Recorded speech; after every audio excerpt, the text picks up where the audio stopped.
This here is the entrance walking up to Edfu Temple, or the Temple of Horus. Temple of Horus, the god of the skies, was built during the 1st through the 3rd century BCE, mostly going unused only several centuries later after the rise of the Roman Empire and Christianity. It having been buried under about 40 feet of sand for well over 200 years caused this to become one of the best preserved sanctuaries in Egypt. This is so massive. And as the hieroglyphs here are so intact, Egyptologists have been able to translate several stories from the walls here. This site is known to have been the location of several yearly festivals held to Horus. It doesn't have the paint or anything left on it, so it doesn't pop out like some of the other temples. But still, every square inch is carved on with hieroglyphics, and it is amazing.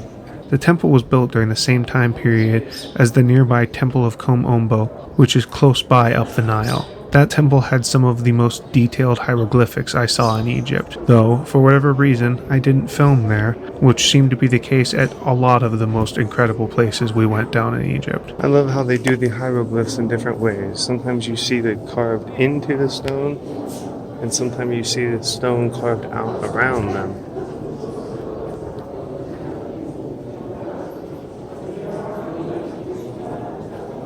With all the background noise, I couldn't distinguish my voice compared to anybody else's here.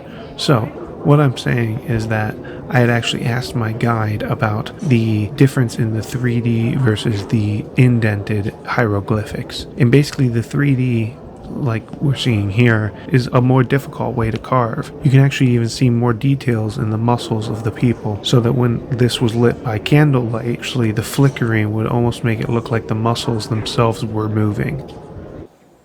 Every single room is completely wrapped in this stuff. I mean, they're different in every room. They're telling different stories of every single room. I think this is some good footage to make a note that if you are extremely claustrophobic, a lot of the sites in Egypt are going to be relatively difficult for you to go into. This is very open in comparison with some of the ones you will be bending down to crawl into. You can see the tarnish very well of all the people who feel the need to touch. Please don't touch when you come here. There's no need. The amount of people who are here now versus 45 minutes ago when we arrived is literally thousands more. So if you want any chance of getting those solo pictures without having to wait in extreme lines, get here very early. So when we arrived about 50 or so minutes ago, there were 0 horses and carriages here. And we were the first ones. And now it's the guy always loving his sister.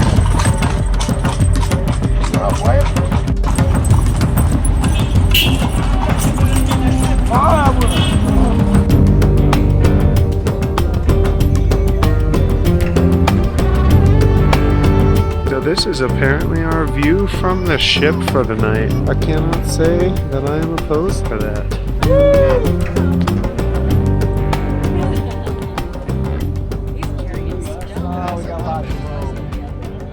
This is the Temple of Isis, which was one of several temples nearby that was actually fully disassembled and moved to save them from flooding when the high dam was constructed. But they did a very good job of moving and reconstructing it, and it's pretty incredible here.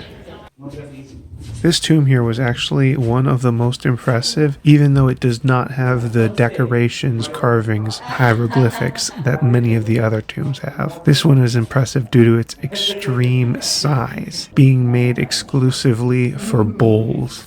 So as you can see, even these sarcophagi alone are absolutely humongous. And there was room after room after room, each having one sarcophagus.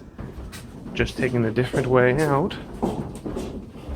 The reason that this is here blocking the path is because they were trying to get it out and they couldn't, so they just left it. And it's blocking the way, you gotta squeeze around it.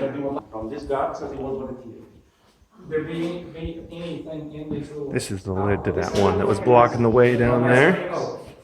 When you come to Chicago, try to bring cookies, leftover food, something. There's a lot of dogs here. There's a lot of dogs at a lot of the tombs and temples and whatnot in Egypt, but the ones here could use the food quite a bit more than a lot of the others. Same goes for Abu Simbel. If you head down there, those dogs could really use some food. So yeah, bring food for the dogs. And we made it to one of our last stops for the trip. We flew up for a visit to Alexandria. Currently walking around the old Roman amphitheater complex area of Alexandria. It was built around the 4th century AD and was used for at least a few hundred years after that. It's nice seeing some Roman ruins after over a week of Egyptian. I love these types of ruins though, that are just dead center in the middle of cities. There are a lot of cats here. They're very healthy. I mean, if you want to bring food just to make them your friend, go ahead. But they are freaking beautiful. They have the Bengal-like spotted coat that is like bred for in other places. And here, that's just how they pop out. And they are absolutely gorgeous. This is quite a large area here. Although I've completely lost my group and I don't know if they were planning on walking down this far, so I think I'm going to head back and join back up with them.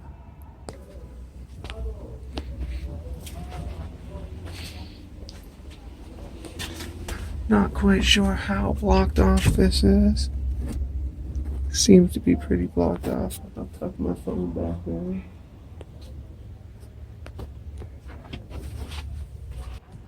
The red brick area up here are some of the old Roman baths.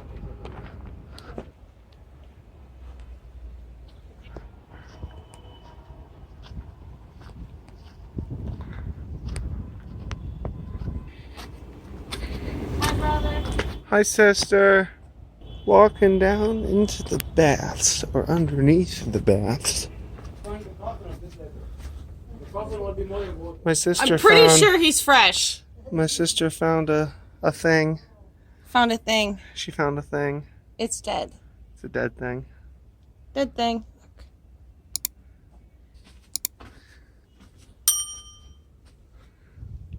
I don't want it. Here's the back side, maybe front side, I don't know how it would be, of the old baths.